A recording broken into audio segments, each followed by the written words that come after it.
Well, welcome again to another chat with Tim. And we've been looking at some of my favorite metaphors that describe parts of the recovery journey. Today, I want to look at a metaphor that has to do with two parts of recovery that are challenging. And they're two parts that involve power. So the first is the fact that we have inside of us some very powerful forces that when we're triggered and go into our limbic brain, we can have powerful impulses, powerful emotions, powerful responses that are so hard to control. When we go from 0 to 100 in a nanosecond, it's like the train leaves the station and that train has so much power we can't stop it. And that power out of control can do a ton of damage. And that's where most people have a whole lot of regrets, is they've got these very powerful forces inside of them, but at times they don't know how to control them. And those times they do a ton of damage. Then there's a second issue around power. So one way to understand complex trauma is complex trauma takes place in relationships where there's a person in a position of authority or power who abuses that power. So mom, dad, older brother, more powerful kid at school, teacher. Complex trauma is the result of the abuse of power. So somebody in a position of power, instead of using it to protect, to meet the needs, to care for the person weaker than them, they use it to use and abuse, neglect the person under them. Always is what does the damage. So most people from complex trauma have gone through being the victim of the abuse of power. The problem is that they hate the abuse of power.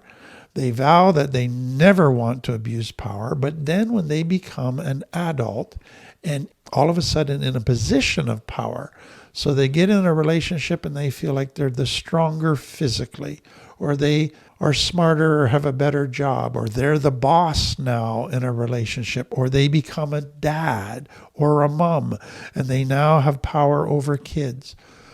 All of a sudden what they find is they're in a position of power and they don't have the tools to handle power.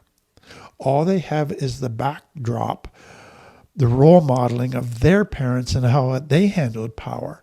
And so now they tend to abuse power as well.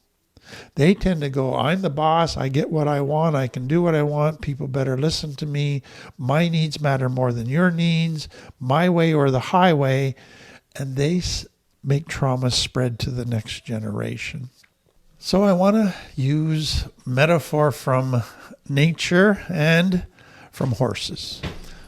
So if you think of the reality that within nature, there are all kinds of very powerful things. They can do tremendous damage if they're out of control, but if they're in control, they can be healing and soothing and beautiful. So think of fire. Fire out of control does terrible damage. Fire under control gives heat. It purifies stuff. It can be a wonderful thing. Wind out of control. Tornadoes, monsoons does terrible damage. Under control is soothing. We love it. Water out of control. Erosion, floods, landslides. Under control, very, very beautiful. Sunlight, ice, cold, all of those things. Out of control, damage. Under control, healing, beautiful. Then take medicine. Out of control can kill a person. Under control can bring healing. So the key in life is not that there's power. The key is this power under control or out of control? Because under control, it can be a great service to the world. It can do so much benefit. Out of control, it can be destructive. It can hurt so much. And that's the challenge when we're in complex trauma, is we may get in positions of power. It's not the power that's bad. It's whether the power is out of control or under control. So that leads me to the metaphor of the horse that wins the race. So in the ancient Greek culture, the horse that wins the race is considered to be the strongest horse, the horse with the greatest power. But what the Greeks realize is, whoa, not necessarily so. The horse with the greatest power, it could be a horse that just runs off in all directions. It could be a horse that bucks and carries on. No, to win the race, you need a great, powerful horse under the control of a little wee jockey on top, where that power listens to the wisdom of the jockey. That power is attuned to the wisdom of the jockey. And so that became known as the meekest horse, as the horse that had all of its power in submission to the little jockey. I just find that beautiful. Let me see if I can explain that a little bit farther. The jockey doesn't remove the horse's power. The jockey channels it. The jockey doesn't say the horse's power is bad. The jockey says, no, let's bring that to this purpose and let's work together. And so through training, through building a relationship with the jockey, through learning the cues that the jockey gives it, the horse learns how to direct its power. It learns timing. It learns to move with precision and purpose. All of that power becomes a force for great good. So let me kind of break this into the two parts. So in the horse, if we take the metaphor, you've got all this power. So that can be powerful emotions, our limbic brain. And boy, when that's out of control, it can do so much damage. But under control, it can be wonderful. Then you also have these powerful survival instincts: fight, flight, freeze, fawn.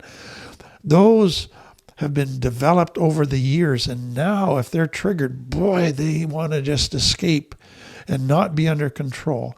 And then we have other impulses, drives, instincts. So you think of your sex drive, your need to eat food, the anger emotion, the desire for justice. Boy, under control, those can be beautiful things that add to life. Out of control, revenge, sex addiction, food addiction that can do so much damage. Or you might become a leader, a strong leader in a powerful position that now you have all this power that can be used for good or for bad. So that's you as the horse. Well, what's the jockey represent? And again, this is where you have to be careful in the metaphor, because to me, the jockey is a wise cortex. Now, you might need a wise surrogate parent to mentor you for a while to help you develop a wise cortex.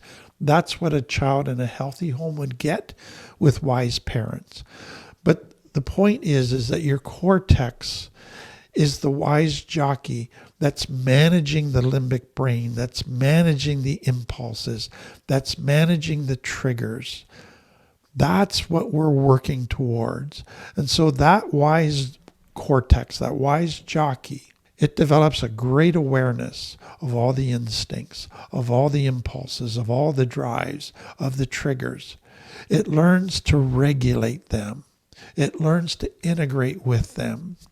But how does the jockey develop the right relationship with the powerful impulses in the limbic brain? That's the key. So to me, let's back up and put it this way. There's three common patterns that happen when people come into recovery. Number one, they got all this powerful emotions, powerful reactions when they're triggered, powerful limbic brain with all the old patterns. They don't learn to control. It just runs everything.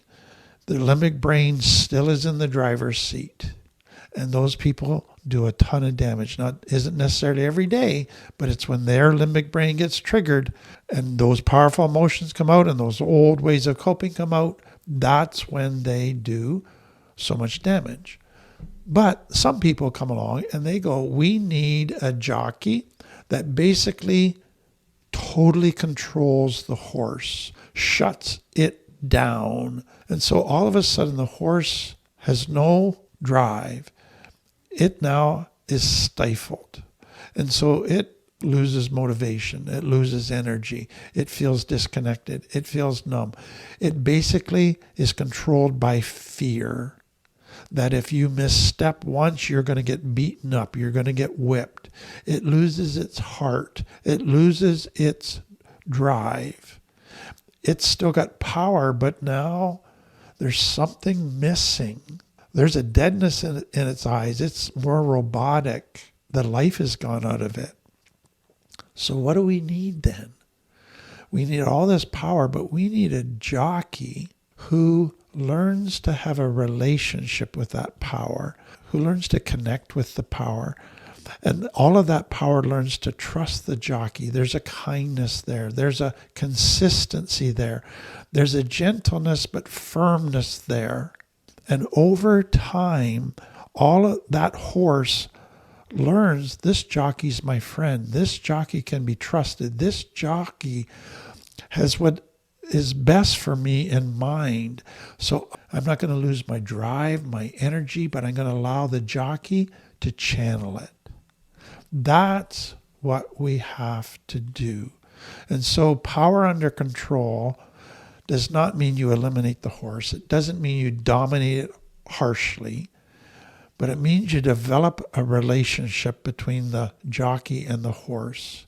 You build trust over time. You learn to communicate. So why to me is this important to emphasize?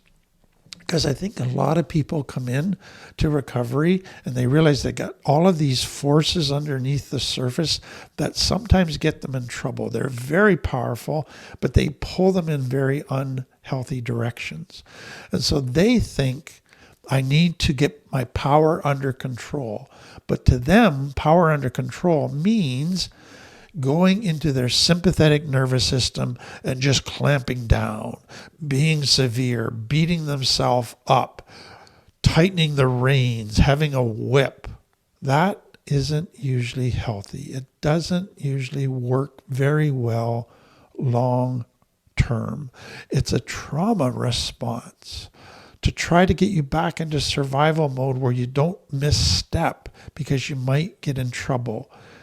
It's using fear. It's using force to try to control you.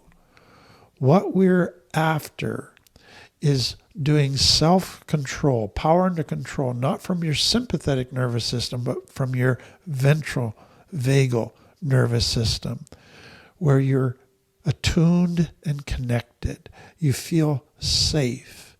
You are able to have self-compassion. You're able to consistently meet your 12 needs. You're able to develop regulation of emotions. It's not just shut them off or turn them on. You develop a range within them where they're able to express themselves in healthy ways. You learn to work with yourself in ways that enable all of that power to come under the control of your wise cortex. So it's not that you need to control your inner horse in this harsh, controlling way. A better way to say it might be you need to learn how to work with all of that energy, not against it. You need to learn to appreciate it was there to help you survive. It's got a lot of power. That power doesn't need to be shut down. You need to befriend it and learn how to work together under wisdom. I hope, again, that helps you put some stuff into perspective in your own life.